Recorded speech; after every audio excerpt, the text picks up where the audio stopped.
Merci d'être toujours aussi fidèle à l'écran de l'actualité CRTV News, ici toute l'info. Bonsoir, bienvenue chez nous les artistes, votre talk info culture qui fait de l'actualité des arts et de la culture de la semaine. L'actualité justement nous invite à une célébration, un devoir de mémoire. Le centre d'initiation aux cultures Sawa fête ses 20 ans et puis entre-temps ils ont célébré les 20 ans d'apprentissage de la langue douala. Ce qui est plus intéressant, c'est qu'ils ont réfléchi au pied de l'arbre généalogique pour creuser à son pied et toucher au plus profond les racines du patrimoine du peuple Sawa. On va y réfléchir ce soir.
La rentrée, c'est bientôt. Ce serait magnifique de voir de plus en plus des enfants célébrer le pays en langue maternelle, comme ces bambins. Qu'est-ce qu'on peut chérir autant sa langue maternelle du fond du cœur? Magnifique exécution de l'hymne national à Cameroun, Ekomboa Babambe, berceau de nos ancêtres en langue douala, et par un cœur d'enfant. Et c'est à l'image même de ce qui vient d'être fait, encouragé, célébré par le Centre d'initiation aux cultures Sawa, douala. Cette institution des peuples du Vouri fête ses 20 ans à Yaoundé dans le Mfundi. Chez nous les artistes, nous vous invitons à faire une plongée, une immersion dans ces cultures des eaux littorales et à creuser un tout petit peu au pied de leur arbre généalogique pour toucher du doigt les racines de ce beau patrimoine. Cela dit, voici un trésor que je partage et que j'aimerais pouvoir partager en langue douala avec vous.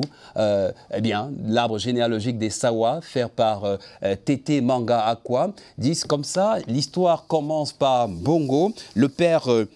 Le père des grands patriarches du peuple Sawa, c'est un ressortissant du Grand Congo. Le grand patriarche est arrivé sur les berges du fleuve Oli, aujourd'hui appelé Vouri, en 1578. Il était suivi de tout son clan tout entier, bien que certains se soient arrêtés en chemin, les uns au Gabon, les autres au Congo. L'histoire dit que ce sont des Bantous, d'où la provenance du mot bateau, bateau baillé. Vous connaissez cette expression, c'est-à-dire les hommes. Les Bantous étaient donc des nomades qui avaient migré à partir de l'Afrique du Nord depuis l'Égypte actuelle, le Soudan et la Libye. Après le décès du patriarche Bongo, son fils Bédi, appelé Mbeda Bongo, prit les rênes du pouvoir. À leur arrivée sur les berges d'Oli, de Vouri, Bédi et son clan trouvèrent sur place les Bakoko, autrement dit Batoba Moukoko, c'est-à-dire les premiers habitants du fleuve.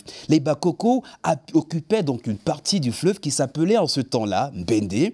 Les Bassa le désignent sous le nom de Bayondo. Quant au Douala, ils l'appelèrent Oli, un terme que les Français aujourd'hui ont transformé en Vouri. Et l'histoire continue avec les Douala. Et c'est leur clan, des descendants, des fils des Walembedi, et ces deux clans principaux, Bonando, transformés en Bonanjo, Bonabedi, transformé en Bonaberi, Bonambela, le clan Bonakou, qu'on connaît comme Aqua, et le clan Bonembela. La liste est longue, je peux pas m'arrêter, mais dire que l'histoire continue effectivement aux racines, au pied de l'arbre généalogique, et c'est précisément ce qui a rassemblé les fils et filles Sawa du Vouri depuis jeudi à Yaoundé, dans le Mfundi. Notre reporter Papan Boumson l'a joliment dit, un banquet de l'esprit et des traditions pour construire le futur grâce à la culture, en étant solidement attaché à notre arbre généalogique et sa langue. Reportage Papa Mboumson. De la langue, l'histoire, la tradition, mais surtout la culture. À l'école de la tradition Sawa, la généalogie est explorée dans toute sa nature véritable. De la science à l'histoire, la recherche de la filiation s'étend au-delà du paraître. Il faudrait que nous pensions à revenir sur les fondamentaux, les bases, c'est-à-dire l'enseignement des généalogies. Pas simplement pour la satisfaction intellectuelle. Tel un banquet de l'esprit et de la tradition offert à un public de choix, la généalogie relate l'histoire à travers des générations passées, notre histoire. Il est important de connaître sa généalogie parce que connaître sa généalogie, réciter sa généalogie, c'est s'entourer de l'ensemble de ses ancêtres, plus leurs alliés, plus leurs totems, plus... Donc c'est une force extraordinaire qu'on mobilise chaque fois qu'on prononce sa généalogie. L'histoire s'écrit à travers le temps et l'espace, savoir d'où l'on vient pour connaître où l'on va, pour écrire notre propre histoire.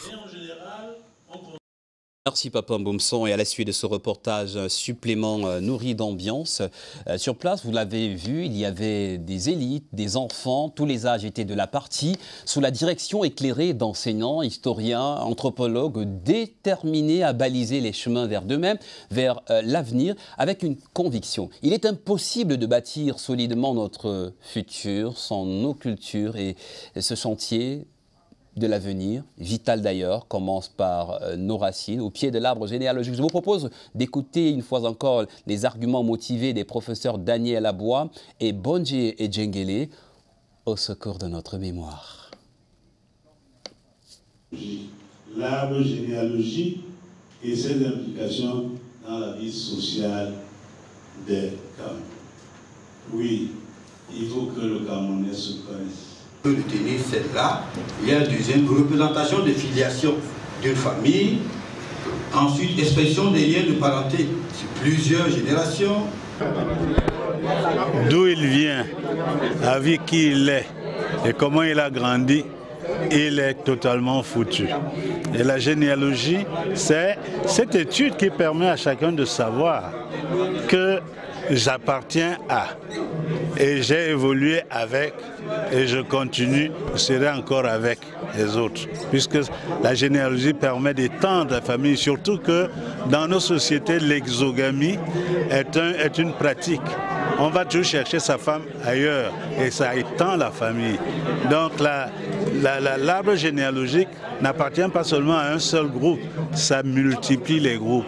C'est pour ça qu'on voit toujours dans l'arbre, il a épousé tel, les enfants sont venus. La généalogie est très importante pour la connaissance de l'histoire de l'humanité. La deuxième préoccupation que j'ai, c'est que comment faisait-on pour que cette notion de paternité s'applique? Vous savez, il y a du temps de l'Institut des sciences humaines, il y avait une opération de recherche qui consistait à recueillir, à récolter les arbres généalogiques de tous les Camerounais, tous les peuples. Cette opération a été conduite par des chercheurs, anthropologues, historiens, et ces chercheurs ont laissé des documents qui malheureusement avec la fermeture de l'ISH sont perdus. Il faudrait aujourd'hui, compte tenu de l'engouement de la jeunesse africaine pour les traditions, pour les cultures, il faudrait que nous pensions à revenir sur les fondamentaux, les bases, c'est-à-dire l'enseignement des généalogies. Pas simplement pour la satisfaction intellectuelle. Vous m'avez entendu parler de la dimension spirituelle, la dimension magico-religieuse. Il est important de connaître sa généalogie parce que connaître sa généalogie, réciter sa généalogie, c'est s'entourer de l'ensemble de ses ancêtres, plus leurs alliés, plus leurs totems, plus... Donc c'est une force extraordinaire qu'on mobilise chaque fois qu'on prononce sa généalogie. Donc c'est important d'enseigner cela à nos enfants. Et il est également important qu'au niveau de l'école, au niveau de l'éducation, au niveau de l'enseignement, que des documents soient écrits et mis à disposition. Il ne faudrait pas simplement que les arbres généalogiques soit récités lors de grandes cérémonies au village, mais que des documents concrets, physiques, puissent contenir ces arbres généalogiques et les mettre à disposition. Ainsi parle l'enseignant Sa Majesté Bondje Djengele, chef traditionnel du village Boissalo dans le Vouri. Mais il est surtout connu comme anthropologue, professeur, ancien chef de département d'anthropologie à l'université de Yaoundé. Et puisque je parle d'anthropologue, voici qui me rappelle une autre actualité à feuilleter, cette fois avec l'actuel chef de département d'anthropologie de l'université de Yaoundé, professeur Pascal Koum Awa, qui est le fondateur de la Société camerounaise des anthropologues, qui est en train de se mettre en place pour faire d'une certaine façon et sauver la mémoire des hommes. Allons feuilleter les pages de leurs ambitions et les motivations entre les lignes de leur statut. Important thing is to redynamize the anthropologists in Cameroon and to assert their critical role in national development, because sometimes we don't recognize their anthropology is probably the basis of any sustainable development, because development is developing what? The people, their culture. And therefore, anthropology is very, very important. And therefore, the meeting today is actually to help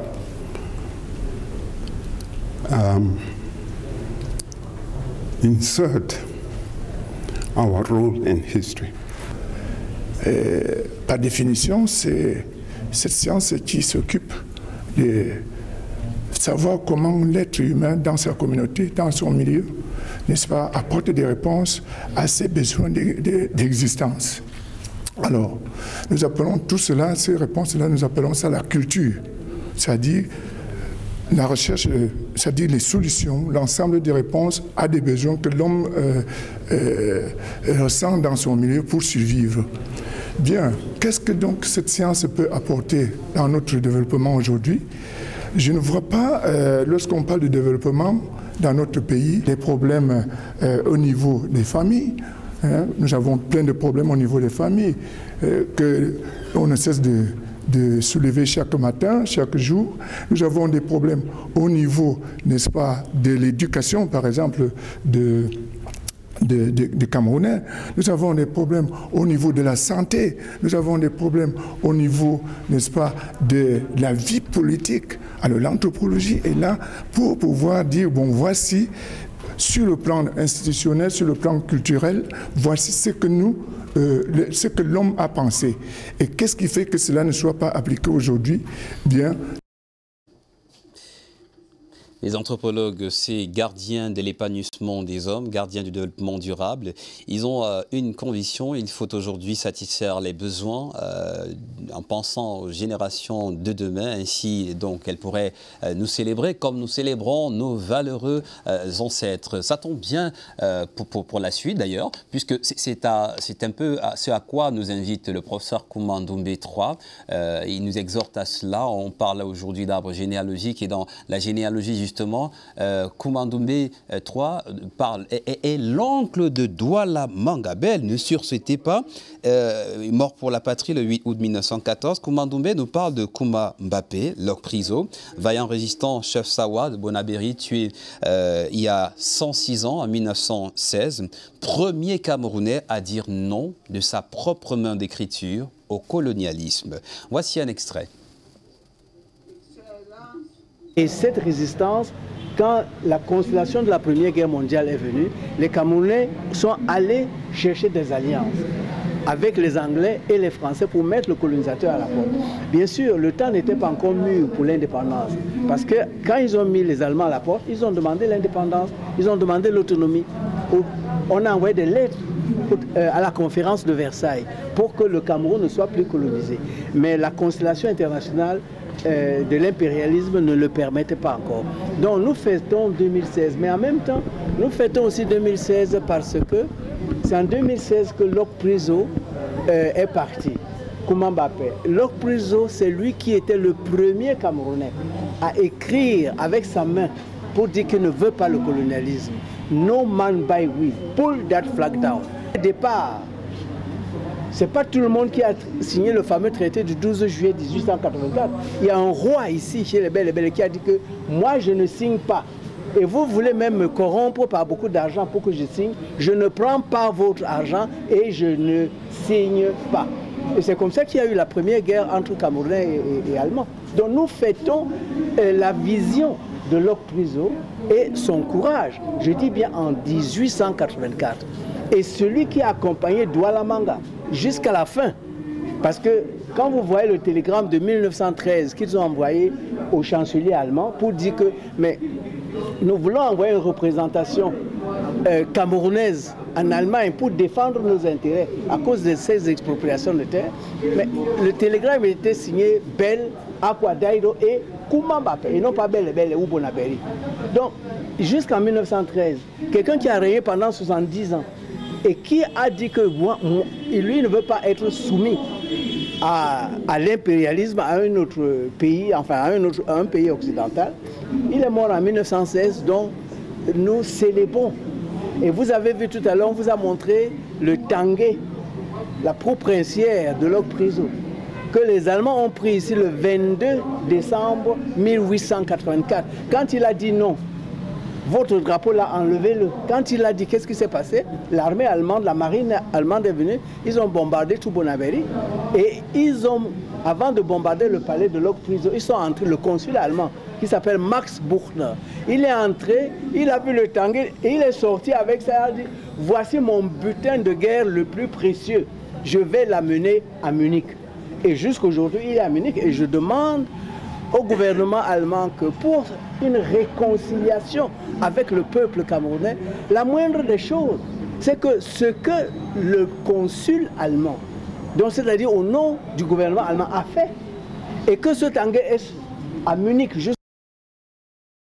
et vous le sentez déterminé, je vous prends à témoin. Le professeur Koumandoumbé attache un prix fort au retour du Tanguay, dont il a d'ailleurs une copie dans son sentier patrimonial, la Fondation Afrique Avenir International à Douala. Il est d'ailleurs un gardien du patrimoine national et notamment Sawa, comme le très respecté Valère Épée, linguiste, grand prêtre des Ossawa, historien par ailleurs, fondateur de la confrérie du Moutibé, une école initiatique. Et justement, en parlant d'école, nous voici aux portes de la rentrée scolaire avec une question d'actualité.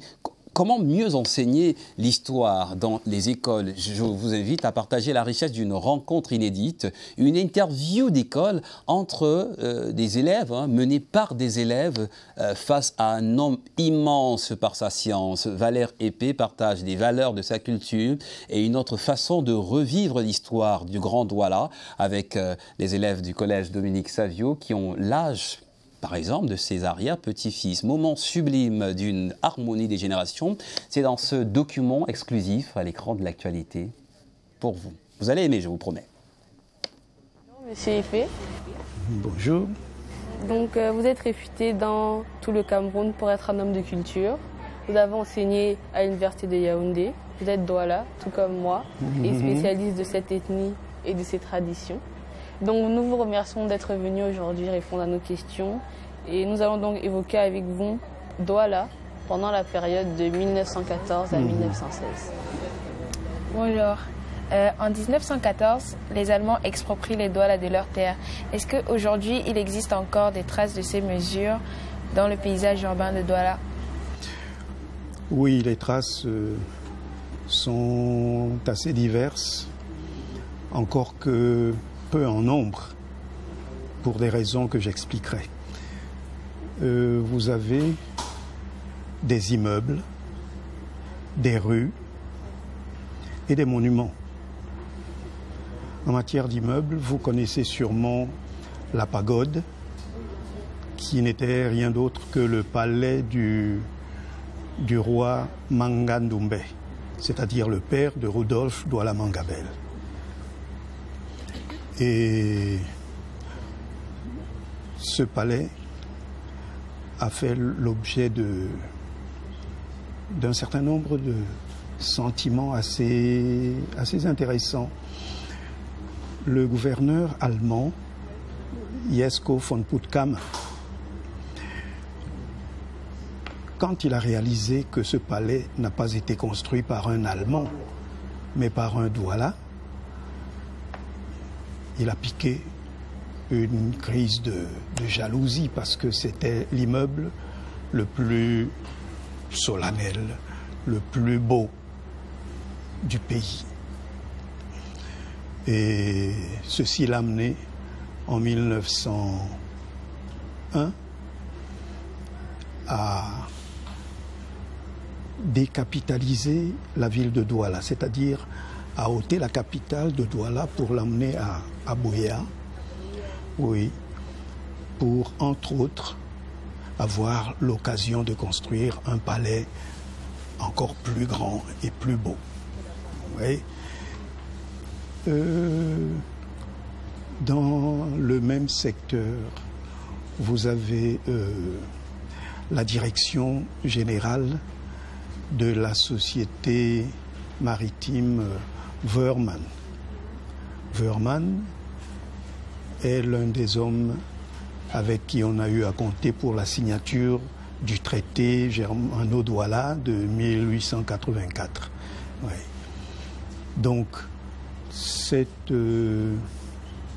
immeuble qui tient encore debout raconte l'histoire d'un traité violé. Parce que très peu de temps après la signature de ce traité, on assistait à ce fameux plan d'urbanisation de la ville qui s'était agrémenté de l'expropriation des Douala de leur zone de résidence en bordure du fleuve. Ouais. Donc voilà ce que raconte cet immeuble-là à ceux qui sont encore en vie. Lorsqu'ils connaissent cette histoire, ils se rappellent ce traité et surtout sa violation. Il y a donc un certain nombre d'autres monuments. Le palais des gouverneurs allemands.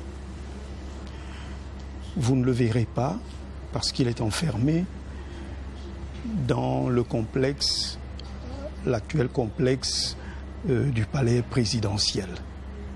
Dans cette cour-là, il y a deux palais. Le palais présidentiel camerounais et l'ancien palais des gouverneurs allemands. Et celui-là, il a une histoire encore plus marrante. Il raconte, en effet, c'est le second palais.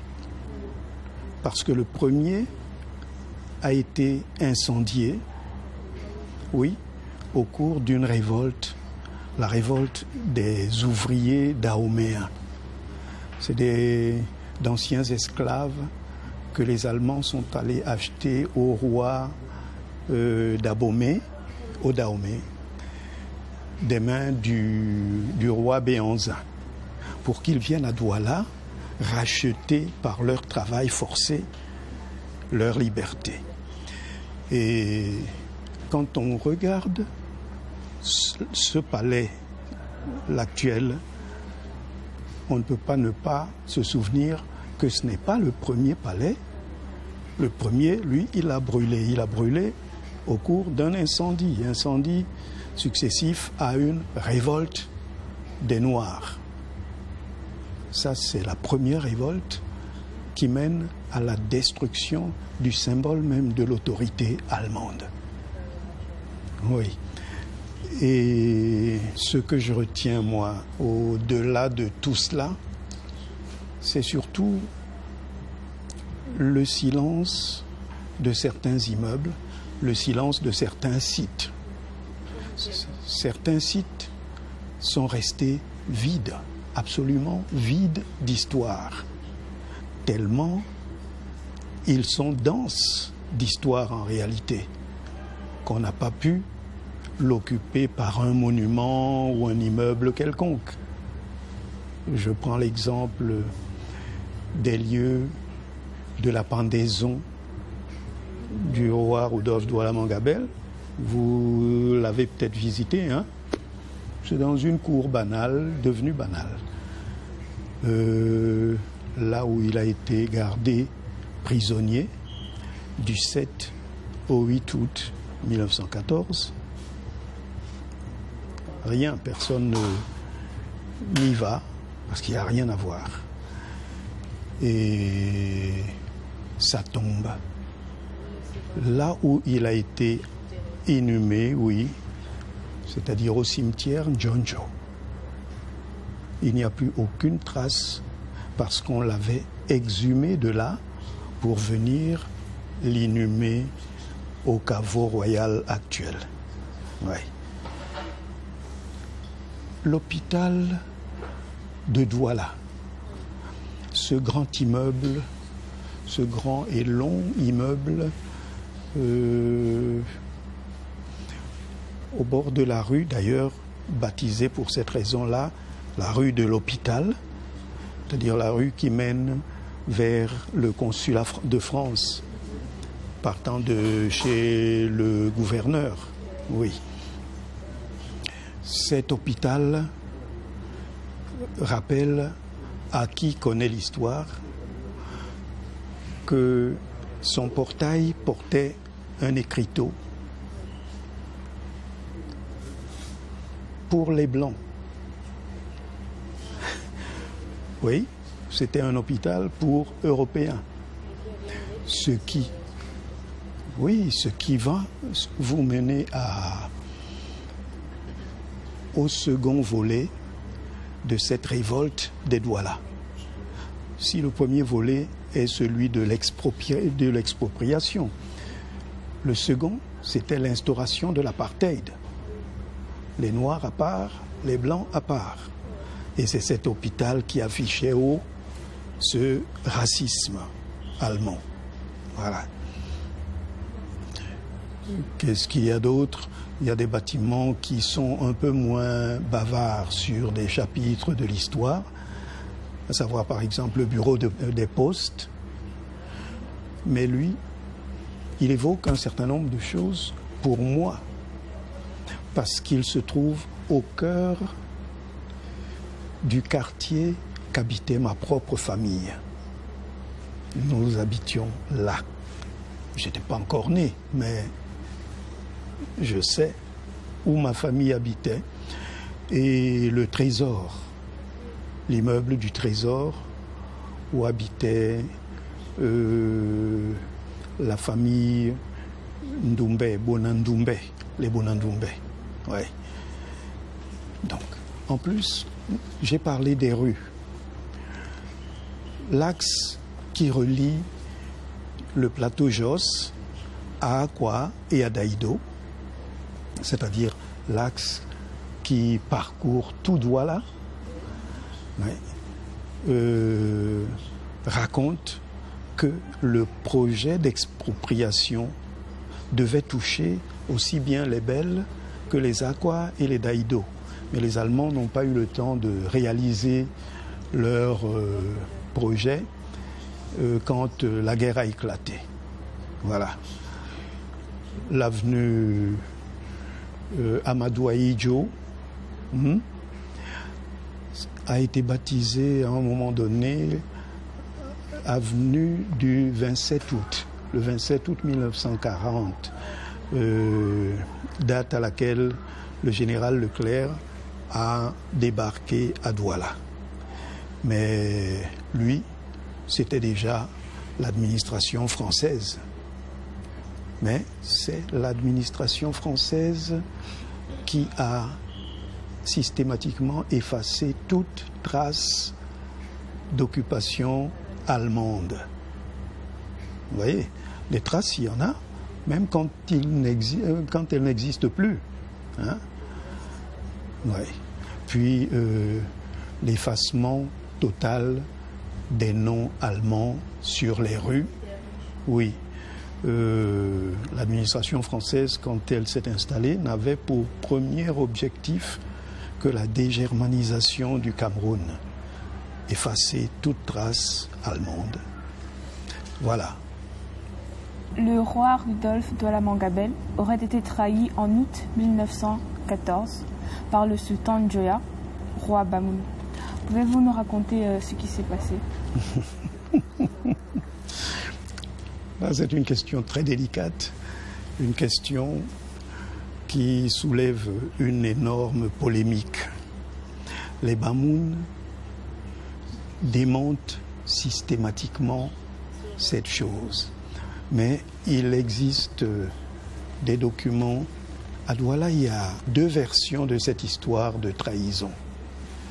Deux versions. La première, celle des Bellois, c'est-à-dire ceux du futur canton Bel, qui fait état d'une lettre qu'on aurait confiée à un certain Ndane pour aller la donner au sultan Njoya. Quand le sultan Njoya l'a lu, il a pris la lettre et serait allé la remettre à un prêtre palotin allemand en lui disant « Regardez ce que m'envoie Rudolf Douala Mangabel, une lettre qui me demande de me soulever contre les Allemands. Les Allemands sont mes pères, comment est-ce que je peux les trahir ?» Bien, voilà la version qu'on retrouve parmi les Bellois. Une seconde version présidée par le sultan Ibrahim Njoya lui-même est publiée par l'IFAN, l'Institut français d'Afrique noire, en 1952, raconte quant à elle que Douala Manga a envoyé en ambassade auprès du sultan Njoya ce Ndane pour aller lui dire que les Anglais et les Français arrivaient bientôt pour combattre les Allemands et lui demandait donc de commencer déjà à faire la guerre aux Allemands. Le reste se rejoint. Il aurait fait arrêter Ndane, que les Allemands ont pris grand plaisir à emprisonner. Et tout ceci a mené à quoi? À l'arrestation et à l'emprisonnement de Rudolf Douala Mangabel. Voilà cette histoire. Mais il y a plusieurs versions, il y a toujours plusieurs versions d'une histoire lourde de contenu, parce qu'elle soulève des sentiments violents. Oui.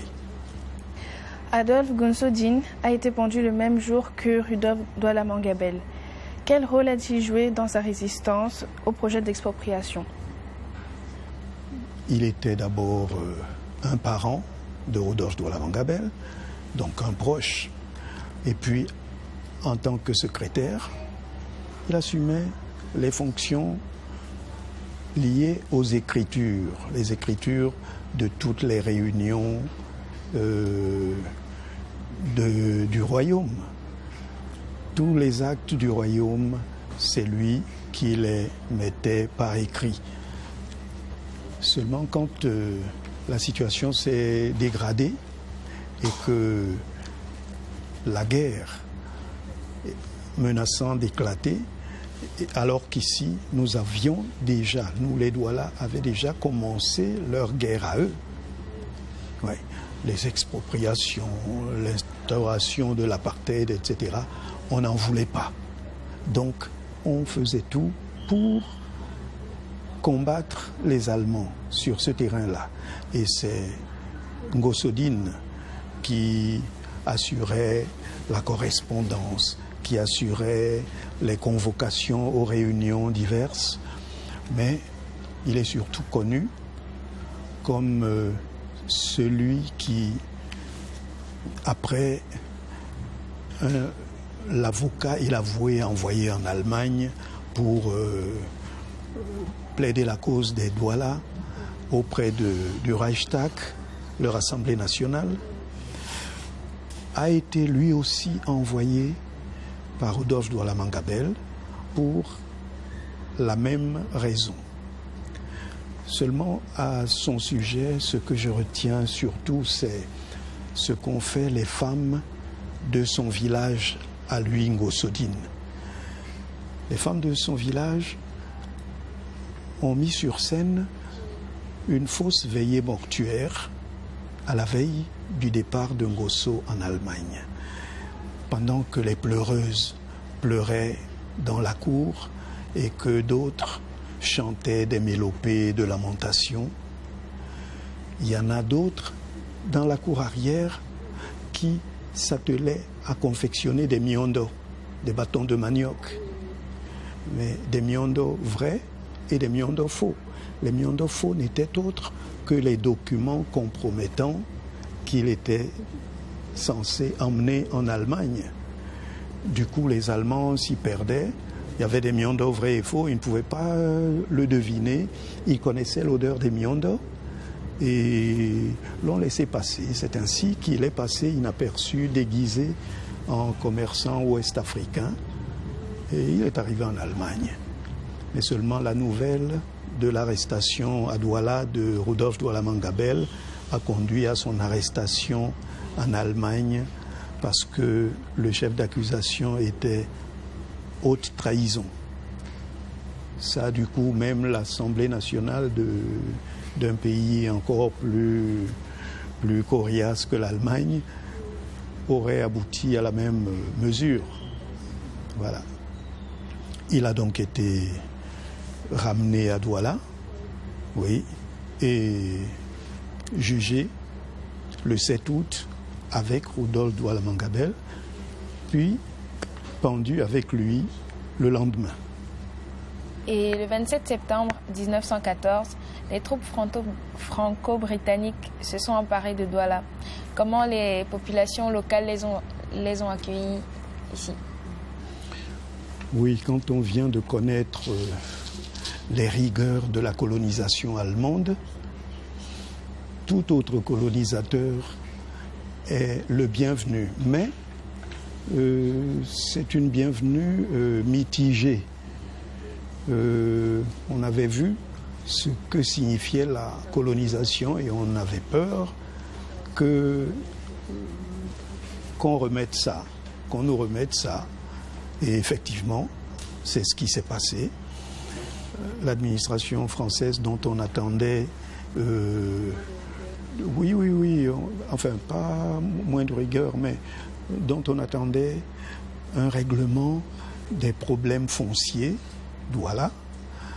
On a constaté, par contre, qu'ils se sont installés eux aussi sur le plateau Josse et ont entériné la mesure d'expropriation faite par les Allemands.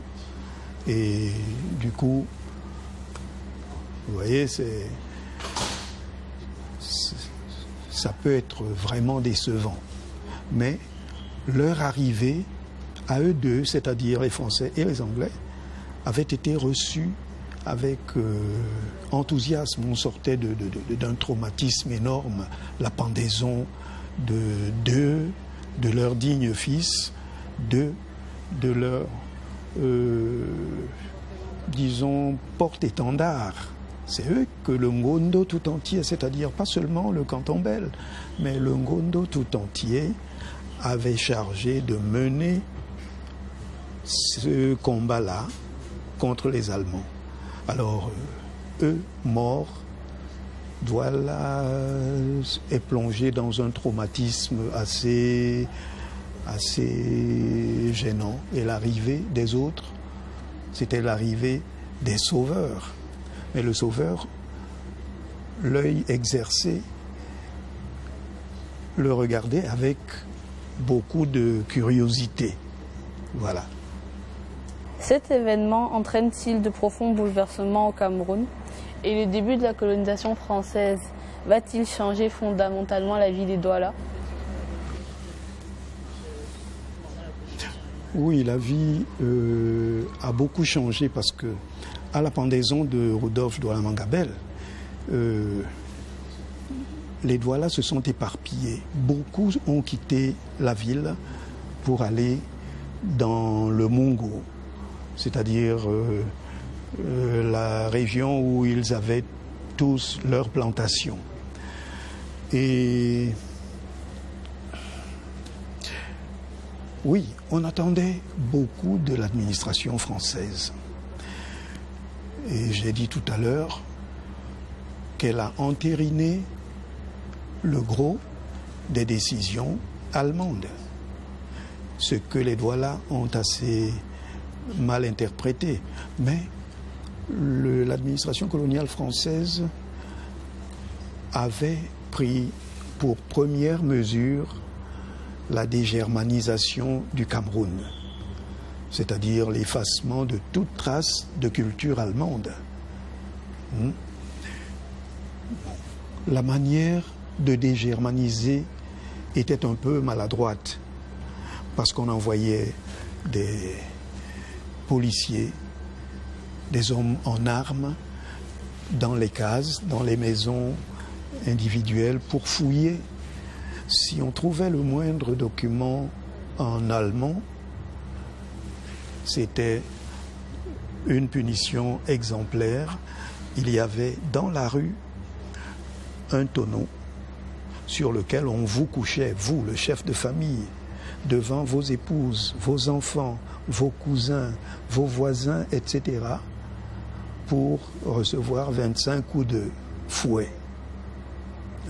S'ils trouvaient par contre des livres, vous étiez un espion des Allemands, c'était la prison. Ouais. J'ai vécu cela de près. Mon père racontait volontiers tous les soirs à ses frères ce qu'il avait vu lui-même, c'est-à-dire son père à lui, tous les matins, attelé à creuser des trous derrière la maison pour enterrer tous ses écrits, tout ce qui avait jusque-là constitué sa personnalité. S'il a été à l'école, ses documents scolaires, etc., il les enterrait, etc. Les attachant dans des journaux, mais des documents dans des journaux enterrés dans le Douala, si pluvieux, ne survivait pas un an. Donc cela signifiait qu'à cette période, il était préférable d'être un culte plutôt que d'être cultivé. Mais non, non. Être cultivé n'a pas besoin de preuves écrites. On le sent à votre façon de parler, à votre argumentation. Si vous avez fait des études, ça se sentira dans votre attitude, dans votre habillement, etc. Les intellectuels avaient une présentation particulière et les Douala savaient être élégants. Ah oui, c'est d'ailleurs l'une des choses que les Allemands leur reprochaient avec véhémence. Non seulement ils sont orgueilleux, ils osent regarder le blanc droit dans les yeux quand il leur parle, et en plus ils ont l'outrecuidance d'aller courtiser leurs filles. Voilà. Valère Épée, grand prêtre les eaux chez les Sawa, pour eux, l'eau est à l'effet d'une bénédiction fortifiante, fort symbole, puisque Sawa signifie du bord de l'eau. Ils ont des mots qui ont des échos d'une devise, pureté, sainteté, propreté, tout cela, traduit par Moussangui, pour comprendre tout ce que l'eau représente pour ces peuples. Christy Baliba est allé puiser à bonne source, chez Valère Épée justement, et ça coule de source.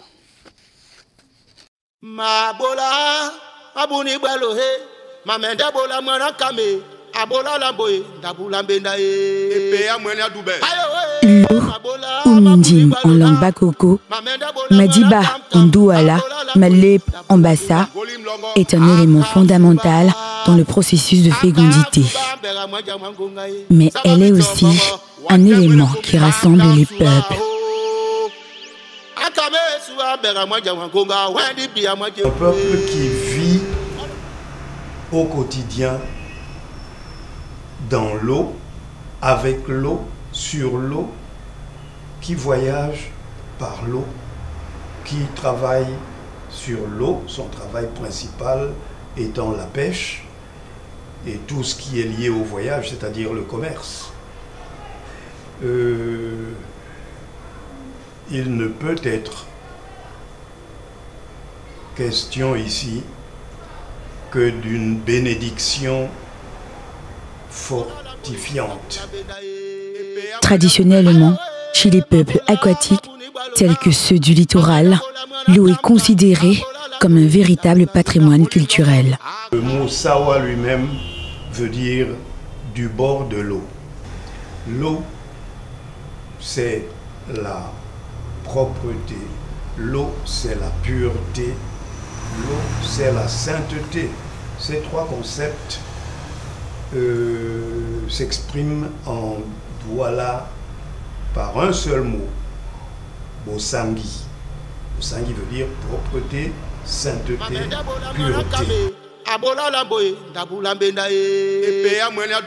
L'estuaire est alimenté par le Vouri, le Mungo et le Adibamba qui fournit son eau les peuples du même nom ainsi que ceux d'une Nkam. Il est impossible de dissocier le peuple Sawa de son élément naturel, l'eau. L'eau, la mer ou l'océan, on l'appelle en Douala Dibakalaloba, c'est-à-dire l'alter ego du ciel. En effet, quand vous êtes en plein océan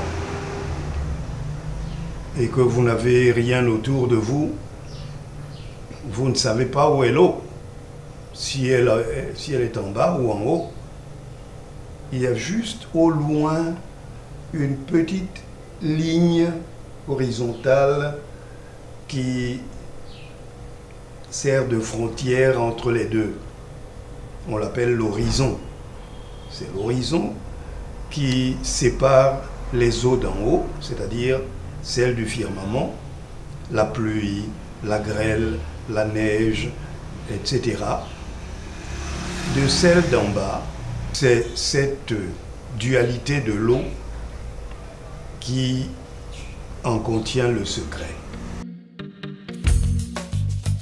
Autrefois, il était difficile de voir un parent commencer sa journée sans aller se ressourcer dans les eaux pour demander la protection des ancêtres.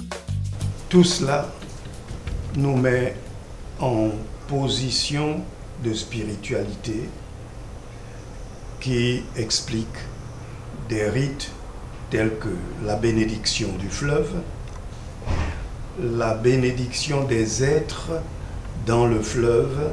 Au moment où on procède à un rituel dans ou sur les eaux d'en bas, les eaux d'en haut viennent se manifester par une légère pluie en guise de bénédiction. Et l'eau est toujours au cœur du rite. Vous les voyez tantôt avec cet aspersoir en chasse-mouche qu'il trempe dans l'eau et asperge ce qu'il y a à asperger. On l'asperge de quoi? D'énergie bénissante. L'on raconte qu'il y aurait des entités protectrices dans ces profondeurs, du nom de Miengu. En langue française, on parle de sirène. Nous avons ceci de particulier que tout ce qu'il y a dans les eaux d'en bas existe également dans celles d'en haut.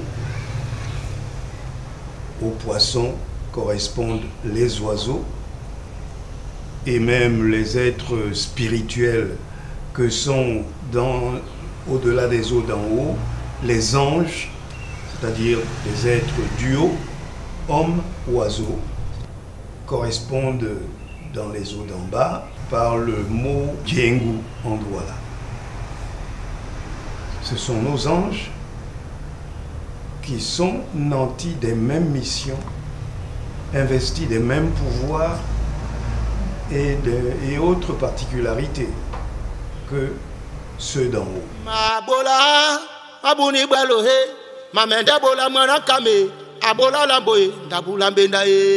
C'est donc à dessein qu'à chaque cérémonie, les initiés invoquent ces entités protectrices des peuples aquatiques.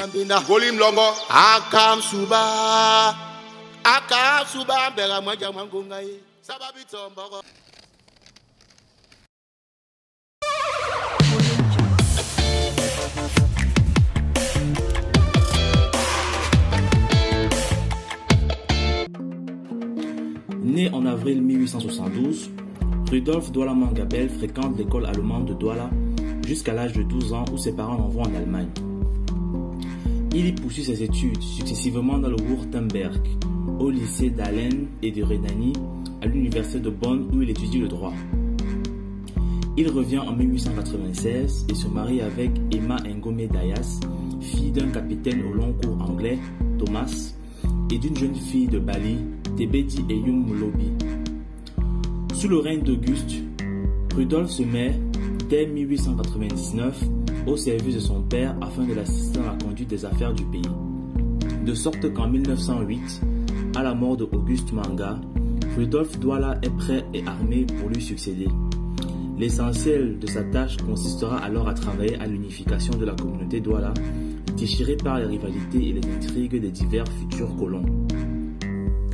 En 1910, Rudolf Douala Mangabell est intronisé officiellement. Sa sagesse et ses compétences lui confèrent un grand prestige dans tout le pays. Les relations avec l'administration coloniale sont jusque-là plutôt bonnes. Les Allemands reconnaissent son autorité sur le large territoire que son père Auguste administrait, c'est-à-dire la ville de Douala, la bande littorale, les bassins du Vouri, de la Sanaga et du Mungo.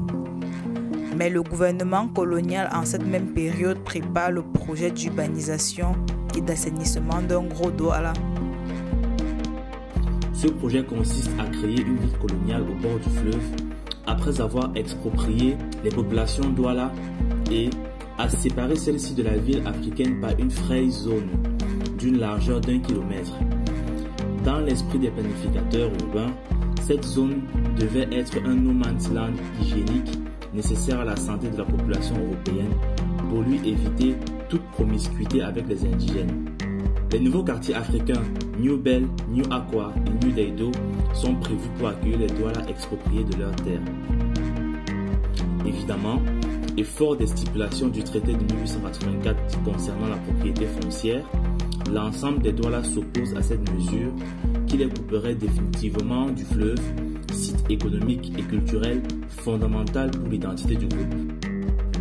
Tout naturellement, c'est Rudolf à la fois pour son engagement dans la défense de cette cause et pour son prestige et sa représentativité qui est choisi par l'Assemblée traditionnelle du Ngondo et qui doit mener le combat de l'opposition à cette expropriation.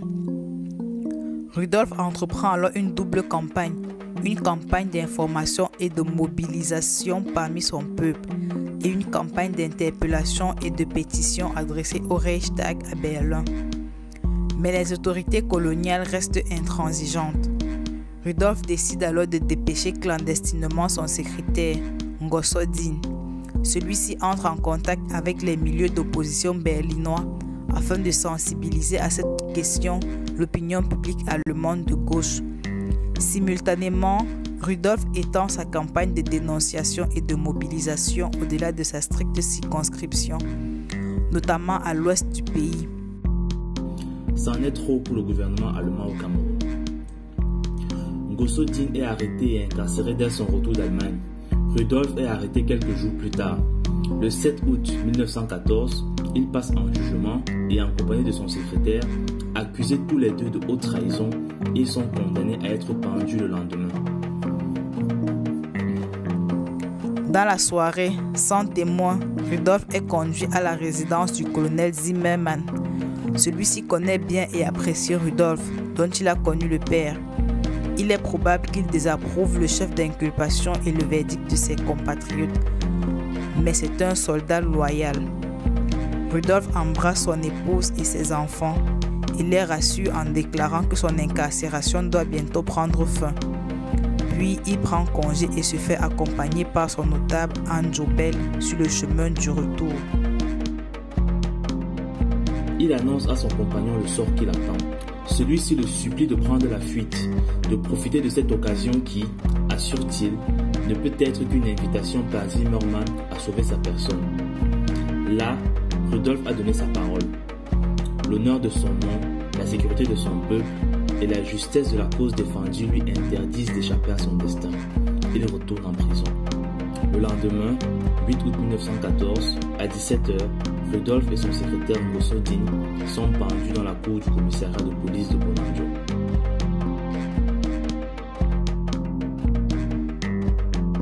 Une figure majeure de l'arbre généalogique des Douala, des Sawa, Rudolf Douala Mangabel, tué le 8 août 1914. Il fallait peut-être inviter les enfants. On a aimé ces couleurs du collectif Kamer, Réflexion Kamer, riche de couleurs et des dessins bien illustrés par Herzlich Vital. Vous avez entendu Ngosso Dinh, un nom majeur aussi. Justement, retenez ce nom, Ngosso, qui par ailleurs signifie perroquet. Rendez-vous dans nos figures de style tout à l'heure après le journal de Pierre Anushka Vita.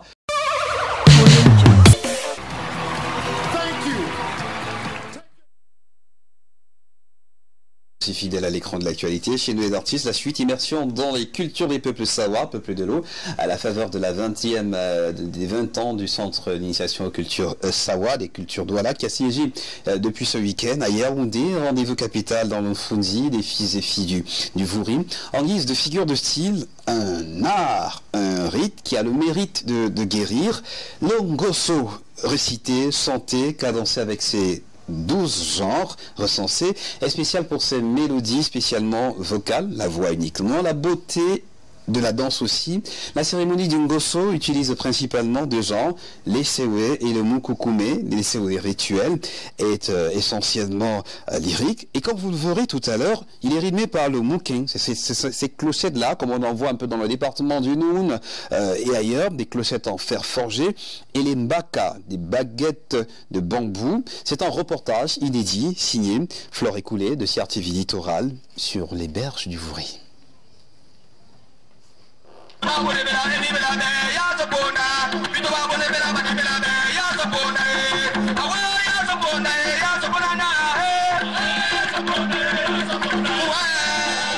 Les traditions bantoues se déclinent sous de nombreuses formes d'expression. Elles peuvent être poétiques, lyriques ou simplement orales. La parfaite illustration de cette richesse expressive nous est faite par le Ngosso. Une technique de communication des Sawa très prisée des conteurs ou griots. Le Ngosso est très ancien. C'est une forme orale de transmettre des messages à travers le chant. Le Ngosso est pratiqué dans toute la région du littoral Cameroun. Il faut différencier le principe chant et le principe danse. On ne danse pas le Ngosso, mais on chante le Ngosso.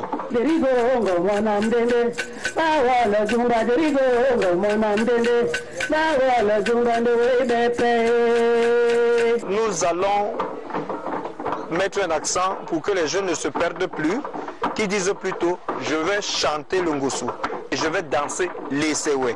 Il y a le Yanga Yanga, c'est un pas de danse particulièrement adressé aux femmes. Il y a le Maloko, qui est un pas de danse adressé aux hommes. L'homme et la femme ne dansent pas pareillement les sewe. Les sewe même est pratiqué à partir du chant Ngosso. S'il n'y a pas de Ngosso, il n'y a pas de sewe.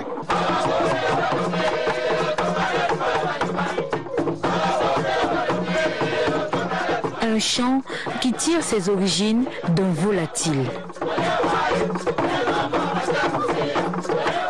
le mot même signifie perroquet.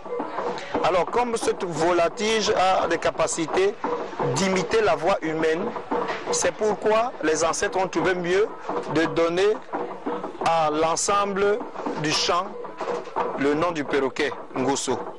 À côté de Ngo, il y a So, Ngoso, qui vient de So Yambe, Sosola Nyambe. Donc nous les Sawa, nous pensons que nous faisons partie. Nous sommes une partie infinitésimale de Nyambe. D'où cette place donc du Ngoso, exécutée à tout bout. Pratiqué depuis la nuit des temps par les ancêtres Sawa, le chant traditionnel demeure l'élément de médiation pour dénoncer, relater ou encore rendre hommage.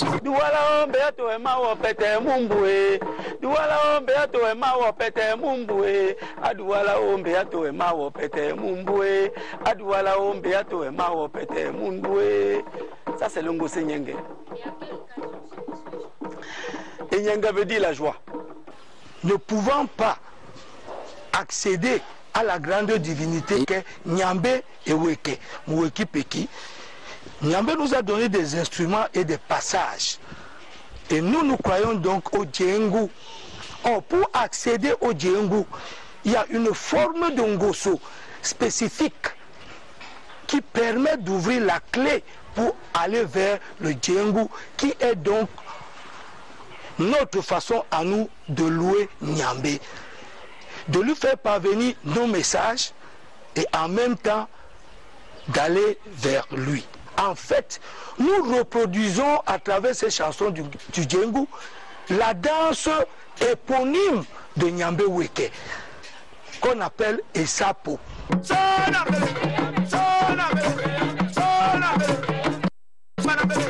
L'exécution de ce chant varie en fonction des événements. Dans certains cas, il est l'apanage des initiés. Je prends l'exemple de l'intronisation d'un chef, d'un Ngoso, qu'on appellerait ici Ngosa Djengu. C'est un genre particulier, donc les paroles sont même codées et qui n'est exécuté que par des initiés. Le Ngoso a une dimension très élevée, surtout dans le Sawa. Pourquoi? Parce que grâce au Ngoso, on peut convoquer, sinon invoquer les esprits. Il faut donc avoir l'initiation. D'ailleurs, nos Nganga, c'est-à-dire les médecins traditionnels, utilisent le Ngoso pour soigner. Ça, c'est un pan. Ceux qui vont vers les divinités de l'eau utilisent le Ngoso. Son instrument initial, la voix, qui donne le ton et est soutenu par des instruments de musique. La caracas, c'est le métronome, c'est ça qui donne le tempo. Les tam-tams sont arrivés bien après. Aux temps anciens, les tam-tams n'étaient utilisés que pour envoyer des messages. Ce n'était pas pour la musique. Pour donner un peu de rythme au chant, aux paroles, à la mélodie, on a adjoint le Ngoso. Et quand on a découvert les métaux, ça on a découvert les métaux, on a fabriqué les mikeng qui sont ces clochettes que vous voyez là. Et on a essayé de rassembler et on a donné, ça a donné ce que vous êtes en train d'écouter là. Sur l'étendue du Grand Sawa et en fonction de chaque tribu du littoral, le Ngoso a une expression particulière adaptée à sa phonétique. La pratique du Ngoso a plusieurs facettes. On pratique le Ngoso très souvent pour des cérémonies d'intronisation, initiation, pour des mariages, pour des deuils, etc., etc. Il y a plusieurs occasions. Moi, il peut m'arriver que je fasse comme mon frère a appelé ce soir, ses amis autour de lui, parce qu'il était content. Il est revenu peut-être d'une chasse ou bien d'une pêche. Il a ramené peut-être la matin, il invite ses amis autour d'un pot de Etokolamao, c'est-à-dire le vin de palme. Il s'asseye et il joue le ngoso.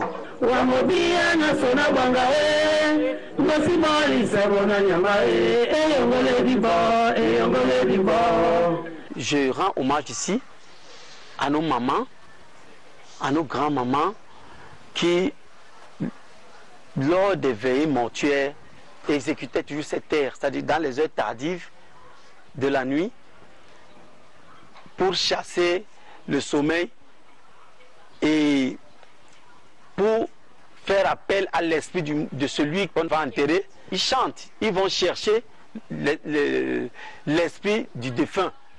Ils marchent dans le village en demandant au défunt, on te cherche, tu es où? Viens, nous tes sœurs, nous tes épouses, on est là.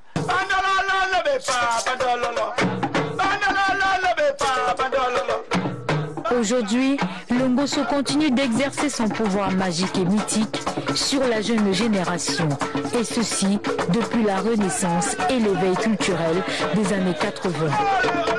Il s'est passé qu'à un moment donné de la vie, nous étions des fanatiques du football. Qui ne sait pas qu'au Cameroun, tout jeune qui sort est un bon fanatique du football. À cette époque, si à Bonaberi il y avait une équipe, à Akwa il y en avait une autre, à Daïdo, ainsi de suite. Nous allions donc supporter ces clubs mythiques de cette époque des Sawa. Et chemin faisant, on a réalisé que, quel que soit lambda, qu'est-ce que nous utilisions? Les clochettes. Il existe divers types de ngoso dans le Sawaland. Il y a 9 genres de ngoso. Et les 9 genres sont pratiqués, chaque tribu avait sa spécialité. Mais tous les Sawa peuvent se retrouver dans les 9 genres de ngoso. Il y avait des Walimba, il y avait des Pongo, il y avait des Douala, il y avait des Bakoko, qui avaient des particularités. Et chacun, c'était des personnes, et chacun avait son genre, qui aujourd'hui est resté comme une marque. C'est-à-dire quand quelqu'un chante, on dit qu'il chante le Ngose Banda. Ou alors il chante le Ngosa Sobo. Ou alors il chante le Ngose Nyenge. Donc c'était des personnes qui avaient une particularité. C'est-à-dire que même aujourd'hui dans le Makossa, tous les musiciens ne chantent pas pareil. Chacun a sa façon, son feeling. Donc c'est une particularité qu'on a gardée aujourd'hui. Et que nous, les héritiers de cet art, nous sommes en train de perpétuer. Le Nabasque est l'une des écoles de cet héritage culturel, longtemps rangé dans les oubliettes de la mémoire collective. Il y a eu un moment où cet art tendait à disparaître.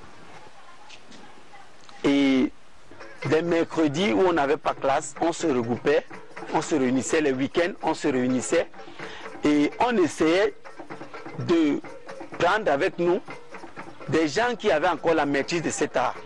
Et on les demande de nous enseigner. Et on a essayé de réveiller cet art qui aujourd'hui constitue un maillon fort de notre culture. Depuis l'avènement du Nabasque, la ville de Douala seule compte une 50aine de groupes au Mangando Mangoso. Il y a une école au canton Bonambela, Nabasque, qui a fait ses preuves ici et ailleurs. À Bonaberi, il y a Bongongi Wabele. Il y a des élèves, ils sont là, c'est des apprenants qui ont bientôt 5 ans et qui sont déjà aptes à tenir cet art. C'est-à-dire que nous sommes vieillissants, nous pouvons les laisser parfois, nous laissons parfois aller dans des soirées, tenir des soirées, animer des fêtes. le Ngoso occupe une place importante dans la célébration du Ngonda Sawa. Le Ngoso apporte son essence même au Ngondo. Les courses de pirogue, elles ont leur chant particulier qui sont cadencés avec le rythme des pagaies. Et celui qui descend dans l'eau pour parler aux ancêtres chante d'abord. Donc, sans le Ngoso, le Ngondo existerait toujours, mais aurait un centre très léger. Nous avons les Nganga, Miengu chez nous, les prêtres des eaux, qui sont une tribu spéciale, qui ont une maîtrise du Ngoso, que nous les jeunes aujourd'hui, nous essayons d'approcher, mais nous ne pouvons pas la voir parce que nous ne sommes pas, les Pindi ne sont pas initiés comme eux. Ils descendent directement des Ondines. Nous qui apprenons, nous apprenons parce que nous avons des apparentés aux Ondines.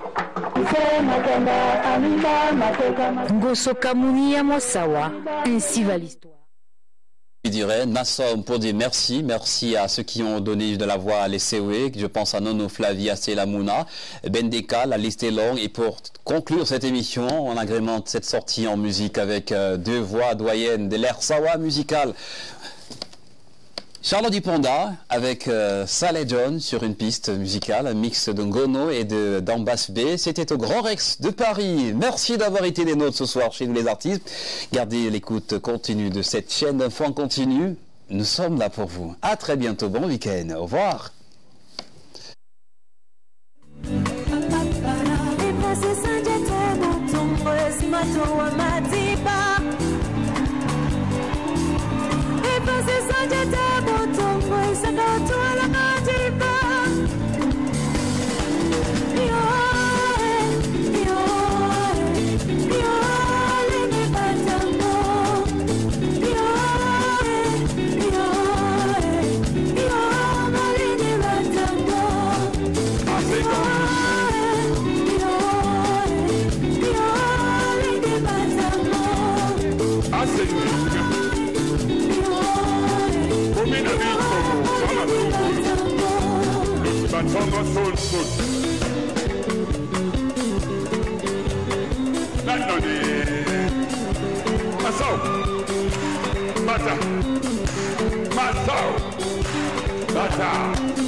Sa